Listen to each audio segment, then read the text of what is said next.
আপনি যদি অনুমতি দেন তাহলে আমি কিছু কথা বলতে পারি 2 মিনিট। মাননীয় হুজুর আদালত, আপনার এই চেয়ার অত্যন্ত পবিত্র চেয়ার। আল্লাহ তাআলার আরশে আজিমের পরেই আপনাদের এই চেয়ারের মর্যাদা। আমরা মুসলমান হিসাবে খানায়ে কাবাতে প্রতিদিন আল্লাহ তাআলা লক্ষ লক্ষ রহমত নাজিল করেন। এরপরেই যে রহমত নাজিল করেন সেই চেয়ারটা হলো আপনাদের এই চেয়ার।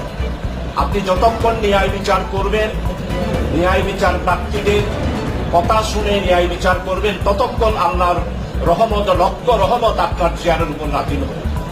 এই পবিত্র চেয়ারে আপনি বসেছেন। আমি একজন নির্যাতিত কারাবন্দী মানুষ, আজকে 29 মাস কারাগারে। 2021 সালের রমজান মাসে ঈদের দিন বিনা ওয়ারেন্টে আমাকে গ্রেপ্তার করা হয়। মাননীয় হুজুর আদালত, আজকে প্রায় 20 মাস মৃত্যুদণ্ডে